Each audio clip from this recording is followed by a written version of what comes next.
Why isn't anybody else on here yet? Meeting is being live Right. streamed. Okay, good. All right.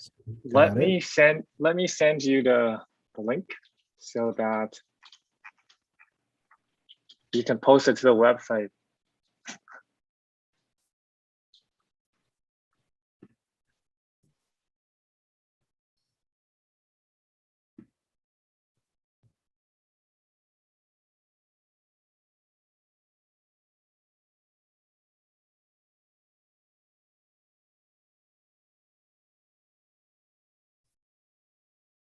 So this isn't a page, this is a post.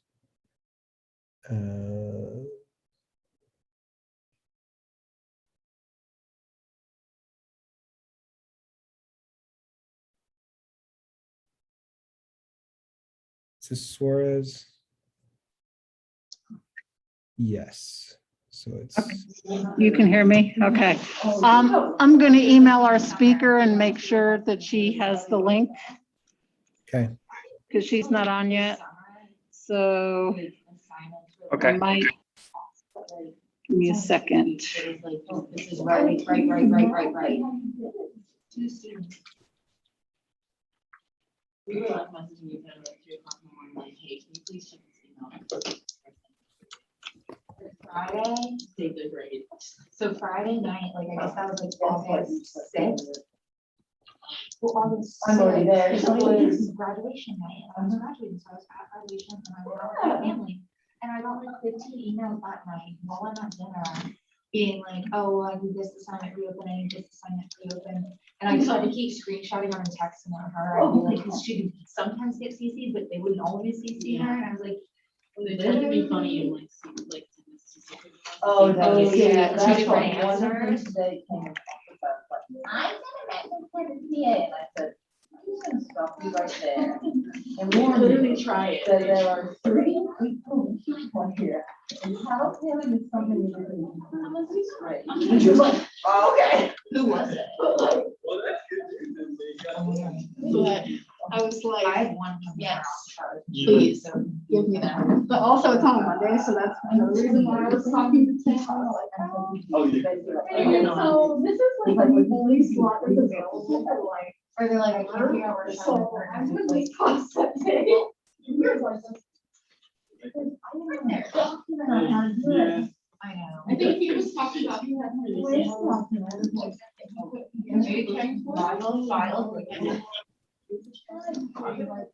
gotta take it. I had something to do.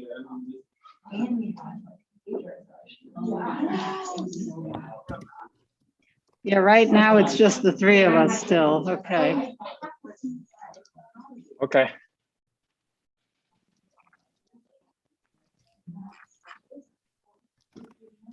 I'm putting together the email. Almost done.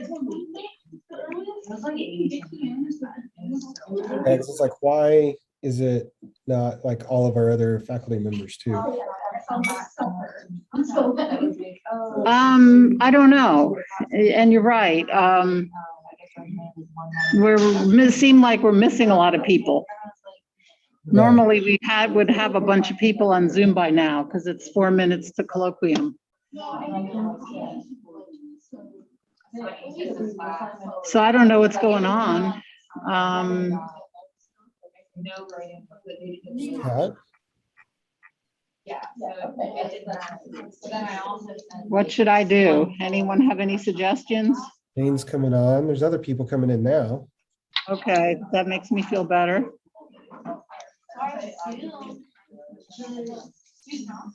Sorry, I always think of it as being 3 o'clock.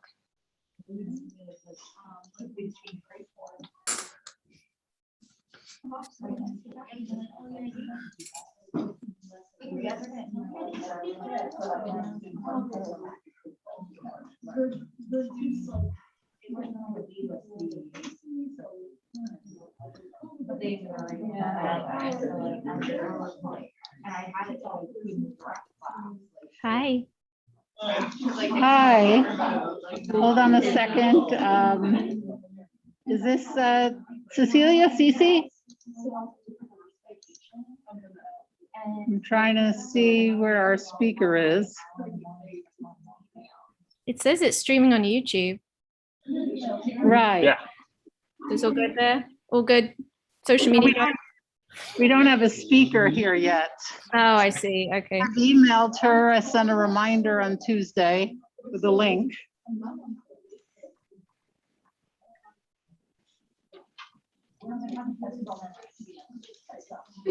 Here she is. Oh, good. Yay.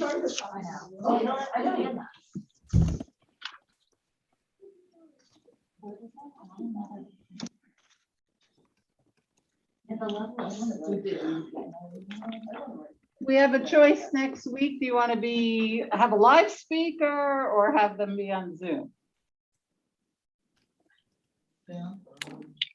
Wait, Zoom? Okay. The speaker is Hannah Aloha, who is from the Sustainability, Office of Sustainability at UF. Okay, Zoom it is. Hi, Dr. Suarez, how are you? Can you hear me? Hello, yes, I can hear you. How's it going? Good, good. We're excited to have you. You start in 2 minutes. And, Wonderful. And I'll introduce you based on your the information you provided for your flyer. I'm Joanne. And Hi, Joanne. we're going to have you on YouTube, so you can send other people to your talk at some point in the future. That's awesome. Wow. This is so Yeah, fancy.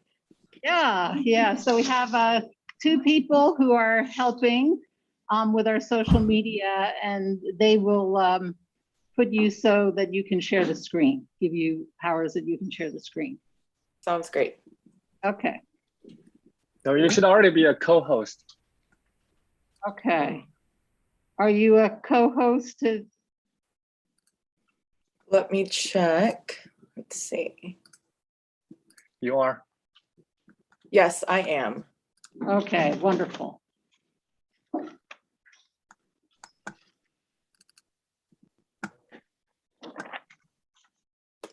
Okay, and I don't know if you can see, you have a combination of a live and an online audience. The people in Zoom, and then you can kind of see your audience through the webcam maybe. Perfect. Yes, I can see lots of people. Hello. Good. All right, it's 3 o'clock. First of all, I want to give everybody a warm welcome to Colloquium, September 16th today. And our speaker is Dr. Cecilia, goes by Ceci Suarez, and she comes highly recommended from Dr. Cynthia Simmons, who heard her speak at the Faculty Senate. So that's why I approached her. And her area of work, she's an assistant professor of leadership and intercultural communication at UF in the Department of Agriculture, Education, and Communication. She earned a BS from the University of Miami in biology and elementary ed, a master's from Miami University of Ohio, and a PhD from the University of Illinois in Urbana in education policy studies. She has a lot of leadership at UF, being a faculty affiliate in the Center for Latin American Studies, the Education Policy Research Center, faculty in residence for the Hispanic Latino Affairs, and Cafe Latino Executive Board member. And she is the inaugural faculty president of the Latinx Faculty and Staff Association at UF. So I look forward to hearing her talk, which is titled Teaching Amidst the Second Pandemic, Understanding and Applying Anti-Racist Practices in the Classroom. Thank you. And she'll be sharing her screen in a minute. Oh, I'm sorry, you're seeing my email to get on. Okay, there you go. Well, thank you so much. Hello, everyone. It is wonderful to be here with you this afternoon.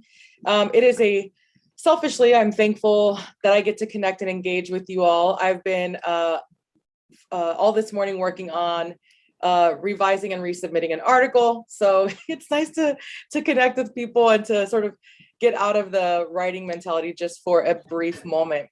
Thank you so much for the introduction. It's an interesting dynamic usually when I meet people and they ask, you're in the Department of Ag Education and Communication, what do you do? And I tell them I focus on things like this topic.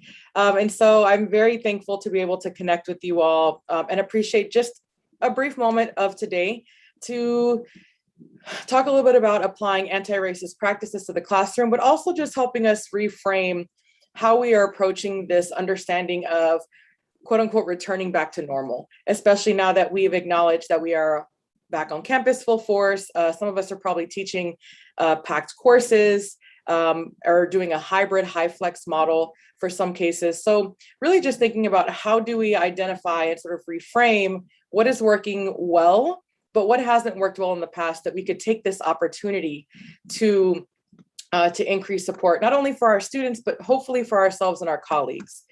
So to start off, I'm going to talk about resetting. Now, I want to acknowledge in advance that the image I might show you, right, might increase your anxiety. And don't worry, it is not necessarily anything super bad, but for me, whenever I see this on my computer, I get a little anxious. So in the chat box, if you will, if you have the opportunity to, if you're virtual and or if you're not, feel free to raise your hand. I appreciate a very informal, very engaging community when I present. But when you see graphics like this or images like this, what are the first thing that comes to mind? Or for my non-Mac users, how about this? Okay. Any thoughts that come to mind? Pizza pie of death, yes. Overload. I'm sure there's a few choice words that if we were not in a professional setting, we might offer up. Virus, my brain, yes, absolutely. Okay, Karine, I appreciate the positive spin on this, what I call the wheel of death, just like Gabriella said, pizza pie of death.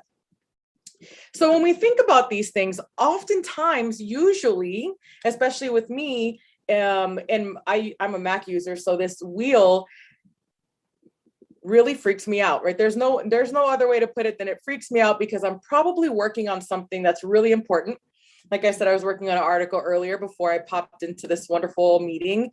And it's a challenge for me to think about what am I supposed to do other than really needing to do a reset or try to save my work as best possible. So that way I can start my computer over again.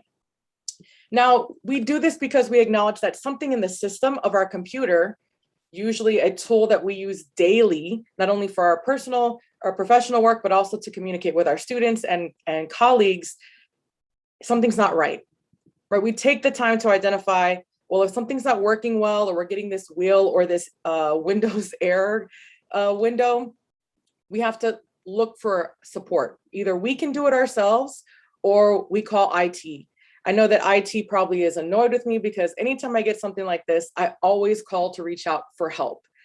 The challenge with this, and I want us to apply this to thinking about coming back to campus amidst COVID-19, as well as amplified in the past months, amplified impact of racial injustice, right, on all communities, in particular our Black communities, is the need to think about resetting instead of simply just let's go back to normal, right? The thing that's important for us to think about is the fact that there is a chance, right? And in my case, it's very real that the normal that universities are striving to go back to never necessarily worked for populations of students, right? They also never really worked for populations of faculty and staff, depending on identity and culture.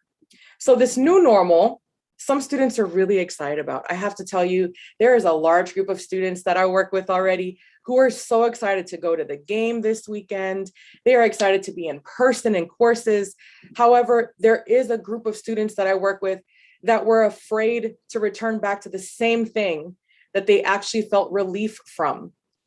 And that relief is feeling like they don't belong, right? Thinking about how we can ensure that they aren't singled out in the courses, or that they do feel like they can talk to faculty or staff about something that's happening.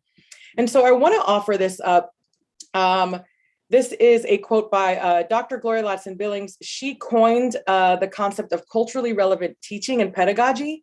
And she's a professor emeritus from the University of Wisconsin, but she is hoping, right, and she's giving this up for universities to think about in this time of COVID-19 is when things stop working, right? For example, maybe our computers or our phones, perhaps, when our devices stop working the way we want them to, they have to get a reset, right? We maybe do a call or phone a friend or an IT center. Education, schooling has to get engaged in a hard reset. This is an opportunity, and I hope we don't squander it. So thinking about the way that we can look at how we had to sort of take everything online in a heartbeat, right? Reset how we delivered information and content, but also taking the extra step to see and ensure that how we reset was actually more helpful than it was just returning back to the place that for some was very harmful. Now, another thing that might be interesting is when we think about the normal, especially for our institution, every institution is unique in its own set of celebrations as well as challenges. But for the normal, in particular for UF, here are some of the things that are attached to the normal. One of the things that just happened this week, right, is that we have risen again in the ranks. And so this is part of the norm. Ever since I got here in 2016, that has been the norm, right? The discussion about how do we improve, right? How do we climb? So that is part of the normal. Here's some other parts of the normal that aren't necessarily discussed in the forefront of things.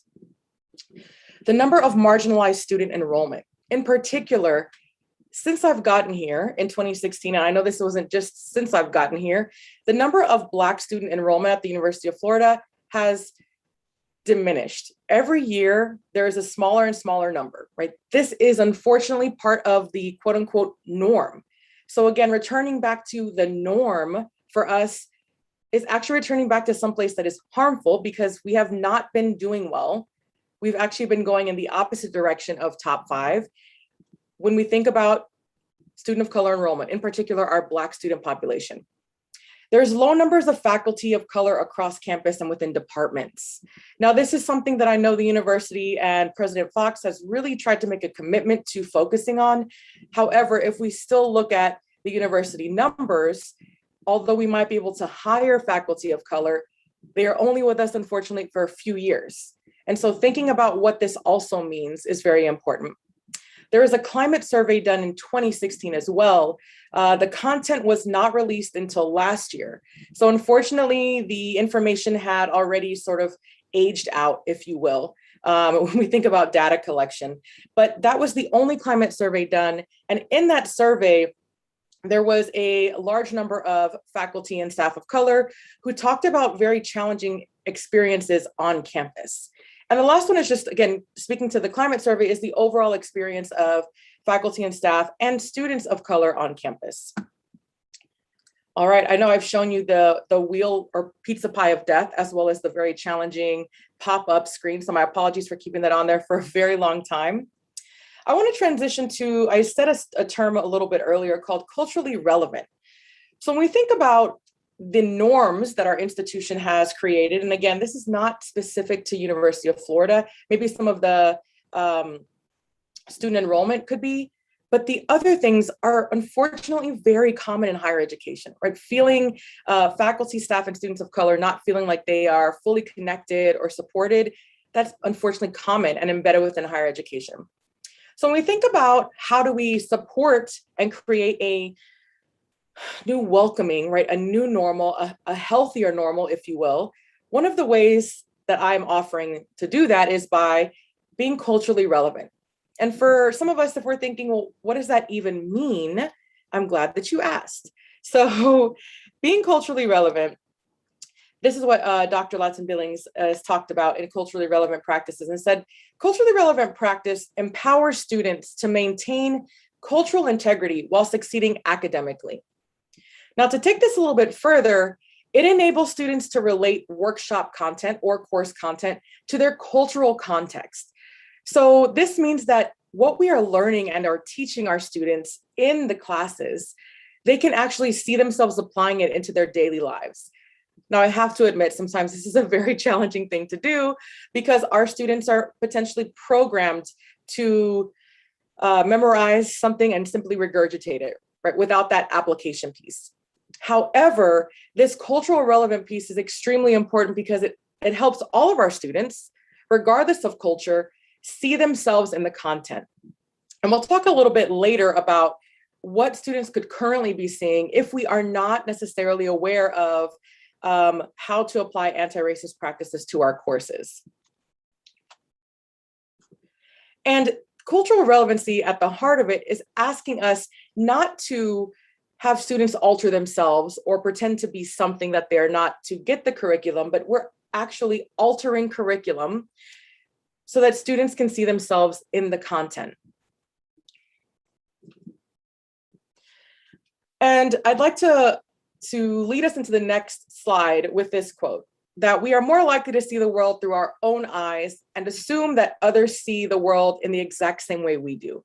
Right? This speaks to a little bit more about perspective, but it's extremely important to acknowledge that we might see something and think that there's been an improvement in how the institutions or universities as a whole have started to increase, quote unquote, diversity. However, if there are students, peers, colleagues, right, who are having a different narrative, it's important to acknowledge that that's still a very real and valid narrative, even though we might not necessarily see that in the same way or have experienced that in the same way. So I wanted to offer some race facts up, not because I don't think that anyone doesn't have this knowledge, but in particular because the conversations around race, anti-racism, discrimination, right? These are things that are at the forefront of conversations. Now, I'm not saying that in the past our students were not equipped to have this conversation, but even if they were trying to, and individuals as a whole, not just students, were trying to not have the conversation or not understand or be connected with issues related to race and racism in the United States and across the globe, this past year, people were not able to sort of run away from this content, right? It was on every platform. If you have a news app connected to your phone, like I do, I was getting pinged every few minutes with updates about race issues happening across the country and across the globe, right? Emails from the university, emails from different conferences that I was a part of. So this is important because at no point in time were we ever able to, unless we shut everything down, all technology, sort of get away from that. And the important thing is that some of us as individuals may never have the opportunity to get away from it based on how we identify and the identities that make us who we are. So I want to offer some race facts because students now may want to have the conversation about race and the impact of it in society based off what they've seen, right, over the past year. And also it's important to just hold space for it. We don't have to be experts of it, but just to acknowledge that there are some things that could be really helpful when the conversations come up. So here's some race facts. Race is not biological. Now, this one is actually a pretty common misconception. And oftentimes as a biology major, right, a lot of the students that I connect with will say, well, that doesn't really make sense because we look like our parents. So therefore that is biological. Well, we're actually talking about specific genes and genetics. But in terms of the concept of race being biological, it actually is a social construct. We made that up, right? We made up what it was to be Black, to be Latinx, to be white. We constructed that as a society. However, because race is a social construct, right? The way we think about who is this race, who is that race, is something we made up. The impact, which is racism, is still very real. So I want to acknowledge that because oftentimes, usually if you say, well, that's not true, then maybe it erases something else. That's not the case for this. And the other race fact that is very common in my experience working with students and also in various workshops for trainings that I do with faculty and community members is this concept of color blindness. Now, this is actually a very harmful technique that is often used by educators to be helpful. And I've seen this many places. So again, this concept oftentimes as educators, it might be used because we're trying to ensure that all students in our courses feel like they belong. And as such, we may overemphasize this similarity, right? Instead of acknowledging that it is okay to have unique differences and that actually is a thing that makes us who we are, right? It is a beautiful celebration of difference. But to say that we don't see color actually is harmful because it insinuates that you are erasing an entire component of an individual that has really shaped how they've lived their lives and how they've experienced the world based on how society has engaged with them, right, due to race. So a few other things. Racial justice does not equal diversity. Diversity is a huge buzzword. It was already a buzzword prior to 2020. However, now it is what my students the other day said is quote unquote played out, right? When they hear the word diversity, they just think it's something that I have to do so that way I can attend this workshop, or it's a checkbox I need to do for my internship. But they know that it's just we're going to talk about it and we have to show up. In actuality, diversity simply just means difference, right? It means variety. Every time I have a bag of M&Ms, which I haven't had one in a long time, but now I think I'll probably want one, is diversity just means difference. So every time I have a different colored bag of M&Ms, I have a diverse bag of M&Ms because there are different colored M&Ms in that bag. It doesn't mean that there's anything attached to justice or really understanding issues or individuals. It just means difference. Now, racial justice also does not mean equality because equality simply means sameness. There's a very familiar graphic that you can find all across the internet. A lot of diversity, equity, and inclusion trainings actually utilize this graphic. And equality simply means giving the same thing, right? So you might remember this graphic if you've seen it. It's three individuals standing on one side of a fence. And based on equality, which is the same, everyone gets one box to stand on to see over the fence. The challenge is that not everybody is the same height. So if you happen to be a little shorter than everybody else, your one box isn't going to get you to see over the fence, right? In reality, you might have actually needed two boxes to get where the other two people that you are with are at, which is seeing over the fence.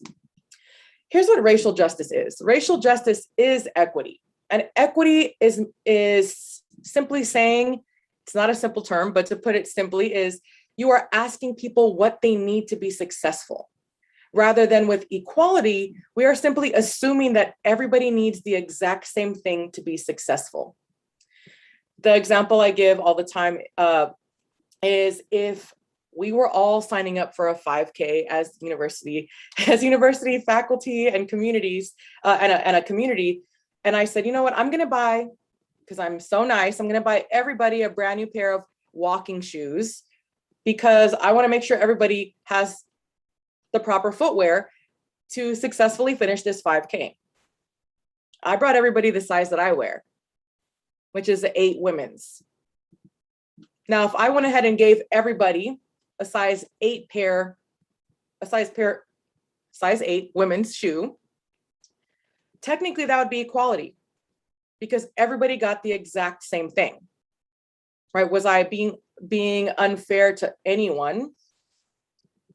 Yeah, because I didn't ask, what size shoe do you wear? How can I ensure that you have the proper attire or footwear to not hurt in this 5K? But it was actually equal because everybody got the exact same thing. But I didn't ask what you needed to be successful, which means I actually wasn't practicing equity. And so that's a really simple, plain example of the difference between equality and equity. The graphic to the right that I wanted to offer up is a 3-part documentary series that I actually utilize in my courses every semester. And it can be really helpful in just unpacking the basics of the fact that race is not biological, right? And how to sort of help students understand that is really important. The other two pieces of the documentary focus on how race has sort of impacted history and society. They talk about things like redlining and fair housing opportunities, to name one in particular. And specifically thinking about the concept of racism, it's important to acknowledge that this is connected oftentimes to systematic and systemic discrimination.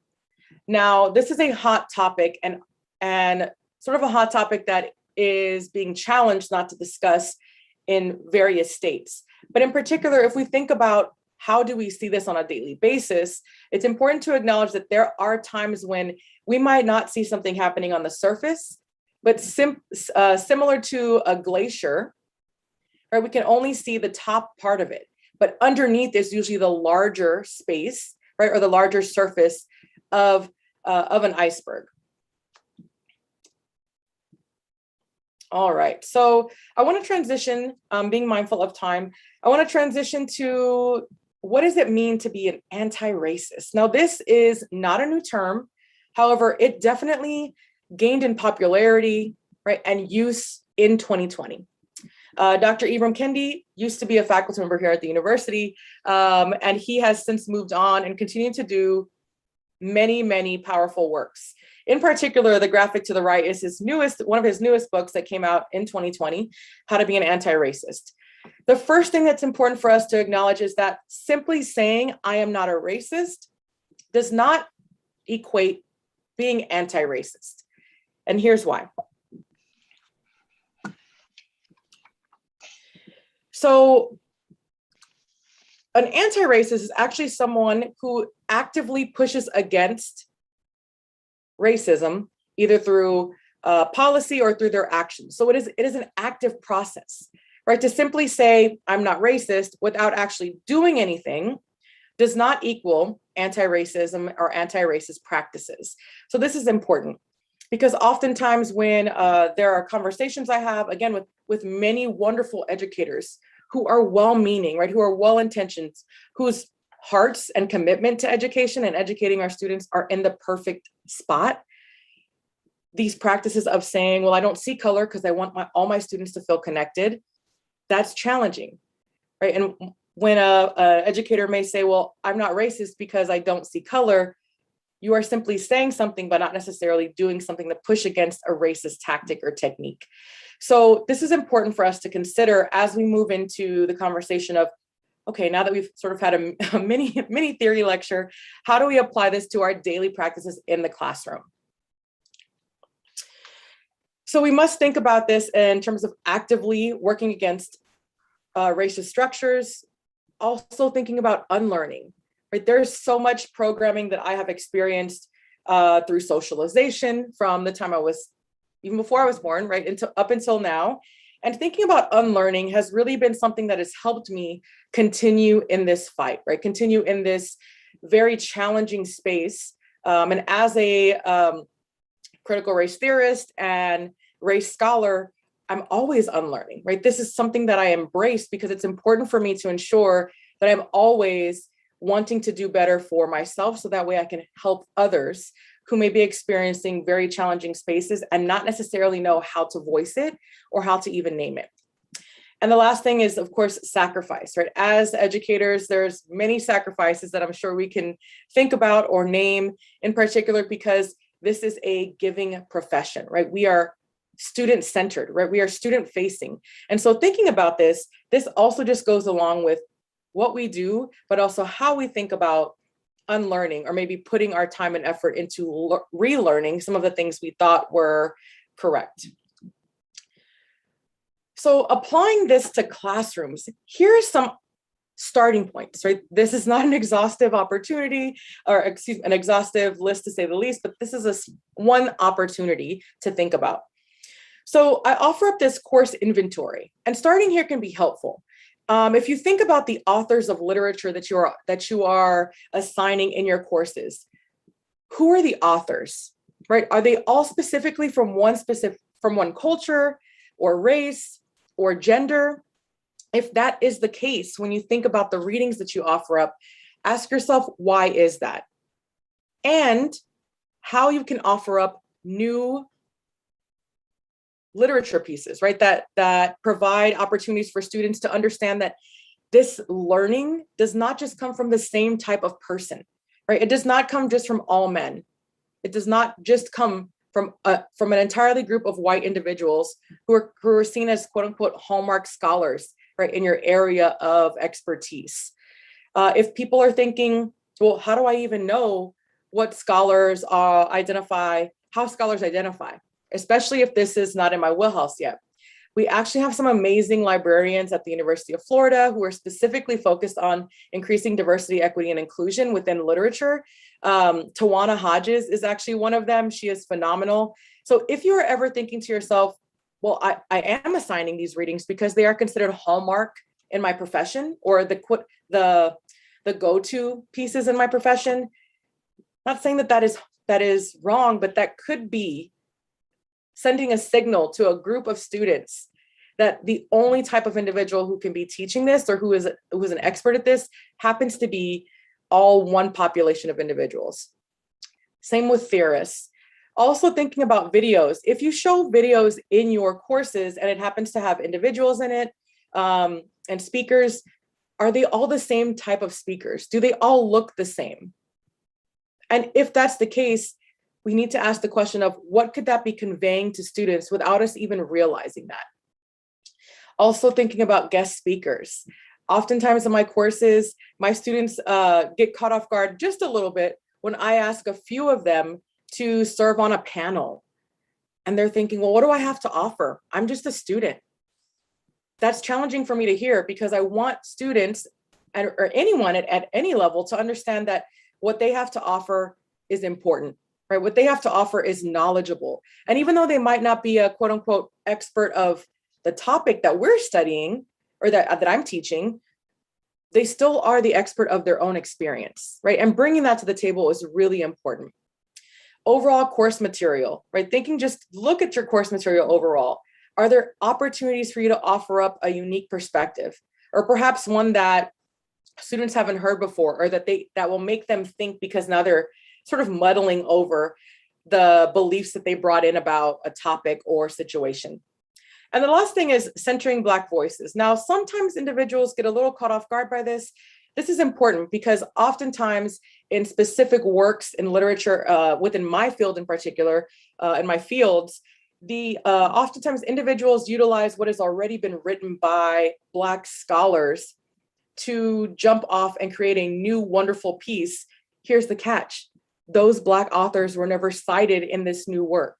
So people are praising individuals for creating this newfound thought, when unfortunately, and historically, this has always been the case, where Black voices are not getting cited and uplifted as being the people who have founded a thought or concept, right?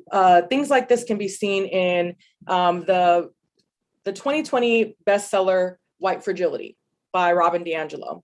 Very popular book. I have also read it. I also like to be in the know to see what authors are providing that is new and enriching.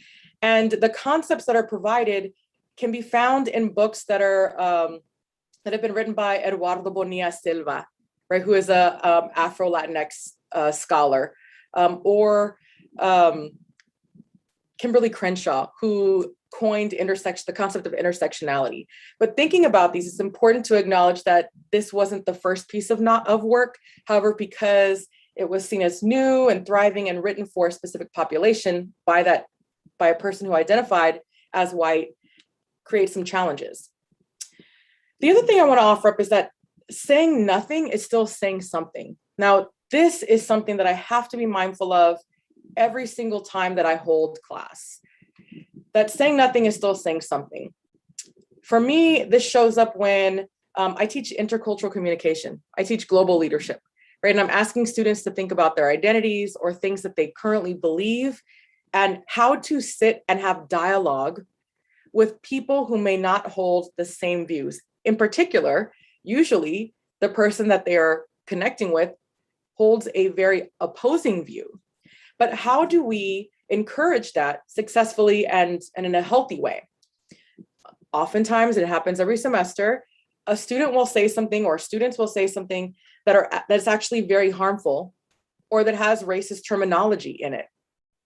Now, as an educator, sometimes I'm always caught off guard, but I know that if I don't say anything when it's happened, that will convey something to the class, right? By me not saying anything because I'm caught off guard and maybe a little shaken, it can convey to the students who've just said that I am okay with that being said in the class. It can also convey to students who were harmed or feel slighted by the comment that I am also okay with it, right? That I actually support something like that. It can also convey to a student who wanted to reach out to me afterwards because they don't feel comfortable that I might not be the person to talk to anymore because I let it happen, right? I let it be okay. I'm not suggesting that we all need to know exactly what to say when instances like this happen in class, but I am saying that we can say something just to acknowledge that something changed the dynamic of the classroom. Saying something like, I don't necessarily know exactly what happened, but I have to name that the dynamic now has changed in the class, right? Something has silenced individuals and it feels off. I just want to name it. Can we take 1 minute just to sit and breathe through it? Right? That might not necessarily be a common practice for the classes or for many classes at the university. However, it's important to just name. You don't have to have any answers, but at least it lets the students who said something know that that's not okay. And it also gives you as the educator some space to recalibrate, right? Maybe take the next day to center, maybe reach out to any resources you might need to. That way, when you come back to class the next period, right, you can name something or at least say, this is inappropriate, right? This is not tolerated in class. Or I, as the educator, also felt nervous around a conversation like this. Let's talk about that. The other way that we can increase inclusivity is through a couple of really common things that we often do. The big one I see through my students is actually surveys. So within mixed methods and or my quantitative student researchers, thinking about how they ask questions via surveys is really important. Not simply demographic questions, but that's a wonderful place to start, is thinking about how do we ask demographic questions to ensure that we are being inclusive rather than exclusive.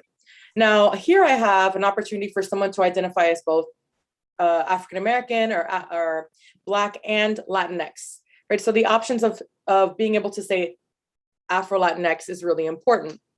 The other way this could show up in a survey is when we are asking, if we are asking for gender identity, right? We oftentimes use specifics and say maybe there's 5 choices.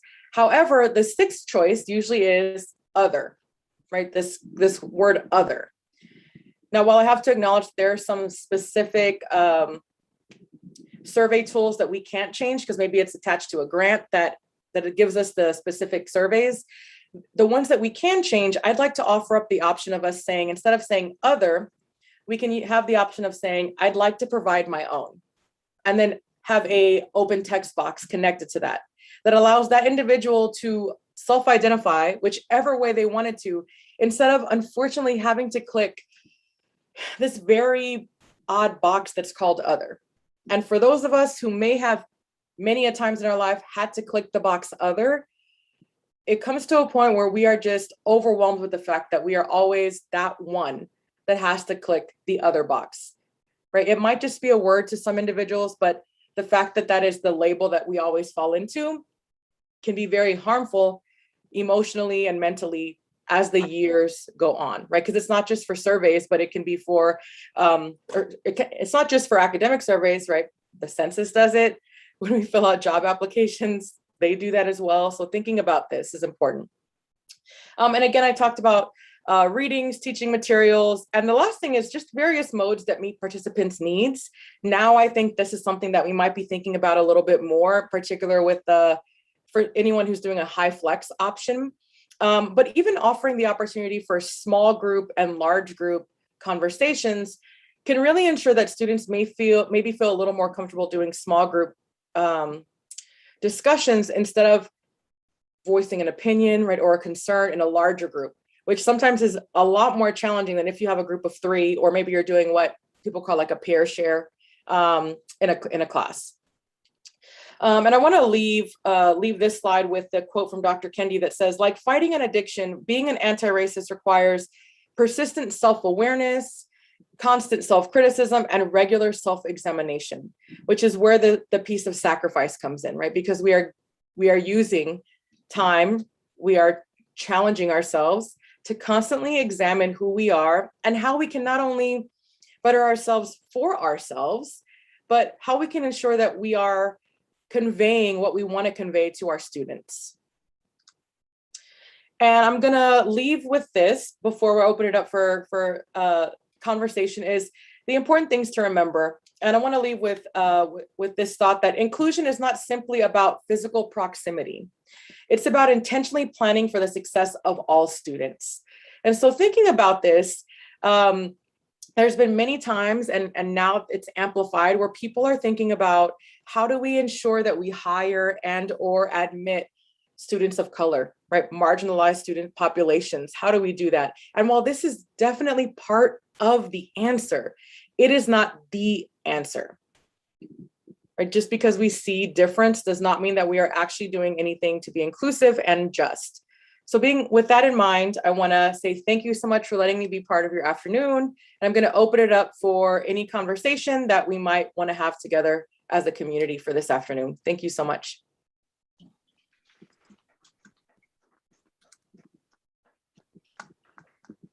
Thank you so much, Dr. Suarez. Do we have questions from live audience? We're going to begin with Christopher. Just Aaron. speak loud. Oh, Aaron, sorry, Yes. yeah, sorry, yeah, sorry. No, you're good. There's a lot of us. Dr. Suarez, thank you so much for the presentation and also for the vital work that you're doing. This is, as a person who checks other a lot, I really appreciate the talk and the work you're doing. So I did have the privilege of reading some of the other work that you've done recently prior to you speaking today. And I was thinking about sort of a little bit beyond the classroom, if I could ask a little bit of a follow-up question about how to think about the kind of culturally relevant approach and anti-racist practices with regard to how they prepare people and our students for like the workplace and the world after graduation that will be probably more hostile in the classrooms, hopefully, that we're creating for them. And so I was wondering if you could speak a little bit about how this kind of approach prepares people for that environment. Absolutely. Thank you so much for that wonderful question. I think the starting point is students look at us very closely. I don't know if you realize this, but sometimes it's kind of odd. They recognize things in me that I don't even know that I'm doing on a daily basis, right? Even down to the nail color that I'm wearing, right? And this sounds kind of silly, but they do name, oh, you know, Doc, we love your nail color this week, or nice shoes. And I'm thinking, I didn't know that you looked at me like that. I thought you were here just for this class content. And so the first thing that is really important to me that I always remember now is that our students watch us and watch how we engage with each other, watch how we teach and what we teach, which is extremely important because they are looking towards us, right? They're looking to us to help them, like you said, prepare for the next opportunity, whether that be graduate school, a wonderful job, a wonderful internship, whatever the case may be.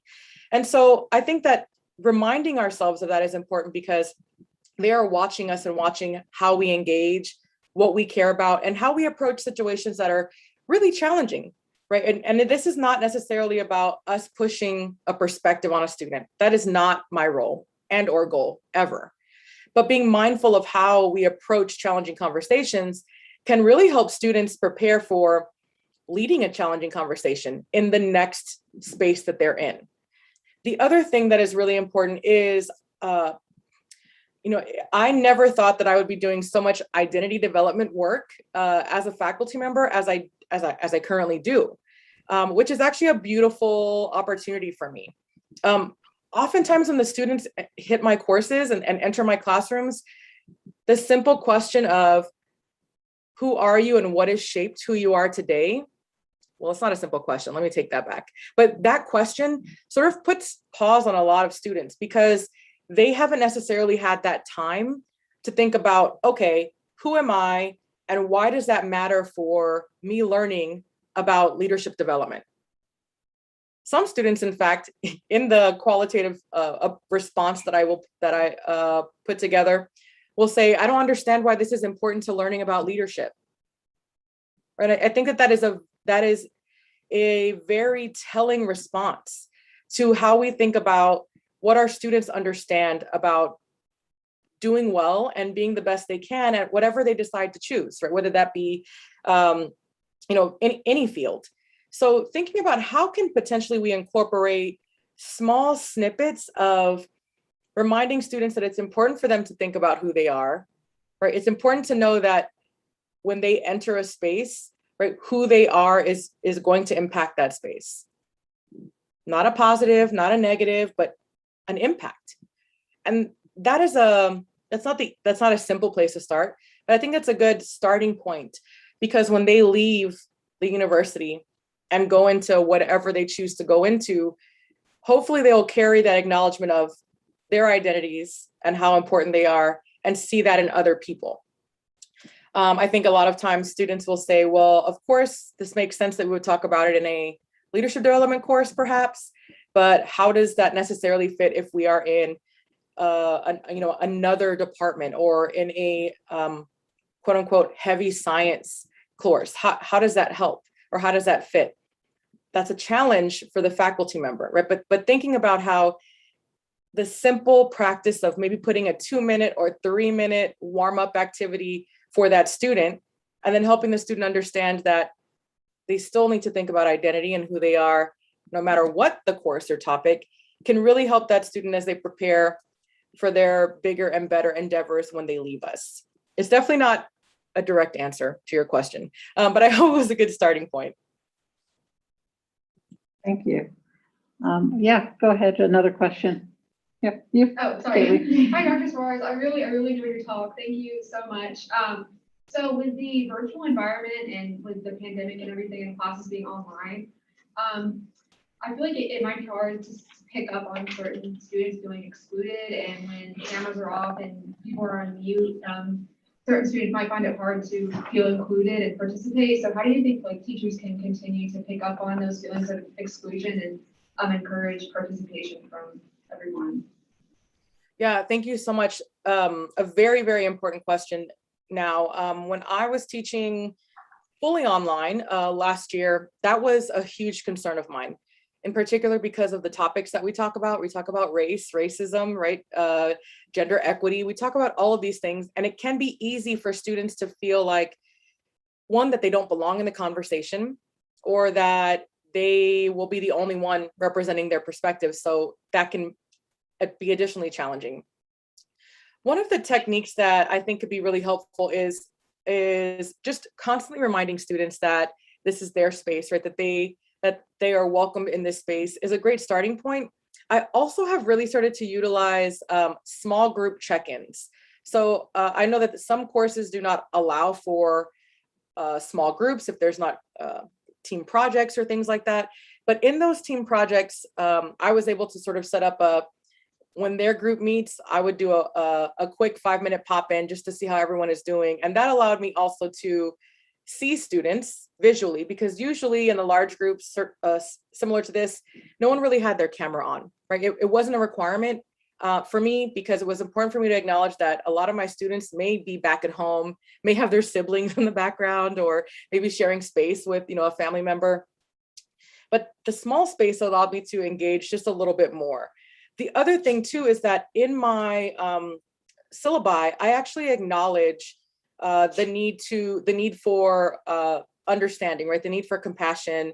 I have a anti-racist statement in my syllabi, and that was sort of the initial approach to, well, if students don't feel connected and they never turn their camera on ever, hopefully they've acknowledged and have seen this statement to say if they ever needed something, that they could come talk to me about whatever they felt like was connected to themselves or identity or just being challenged.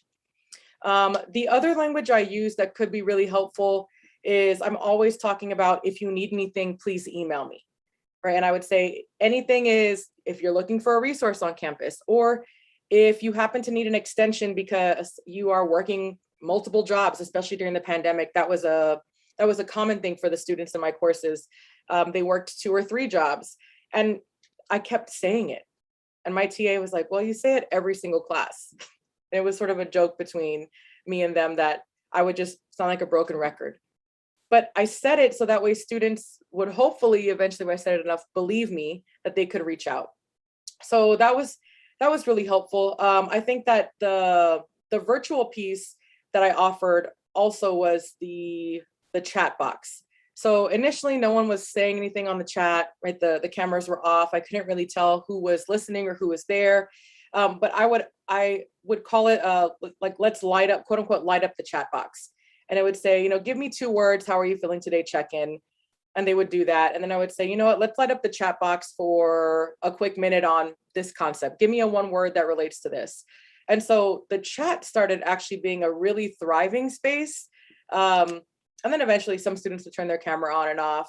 But it was just another way for me to, as the educator, acknowledge that we are in a new space, right? And the cameras may not be the thing that the students are comfortable with, but they seem to be comfortable with the chat. So honestly, I tried, and if I failed at something, then I would try something new. And that sort of helped me think about new avenues of connecting with students. It's challenging. I don't have I wish I had the full answer for that, but thank you. Thank you. Okay, and one last question. Hi, Zaina? thank you so much for your talk. I had a question on the topic of UF growing and how on one hand, the Black student enrollment is declining, but on the other hand, HBCUs are seeing record enrollments. And for example, like North Carolina A&T, where I did undergrad, over the past year, they increased by 37%. Have you considered or thought about the role that HBCUs are playing in how the Black student enrollment is declining at UF or any other PWIs? Can you repeat part of your question? I believe you said were you an alum? There was some paper moving in the background. I wasn't able to hear. Yes, I was. I went to North Carolina A&T for undergraduate. Awesome. Thank you for your question. So it's interesting because this is also a big conversation, not just in academics, but also in the sporting world. So I'm a big sports fanatic. So the big conversation around HBCUs and the impact, right, or the caliber of student or athlete who comes out of these institutions is something that has definitely been heightened in conversation as a whole. What I will say is possibly the HBCUs have an impact on the student enrollment here at UF. But what I will say is, if we think about ourselves as a standalone, which is important to think about, right, what can we be doing to increase the student population on campus? Right, one of the things that's been really interesting for me is that in 2015, the year before I got here, the Association of Black Faculty and Staff on campus created and put together an actual report that's been published, and you can easily find it on a Google search.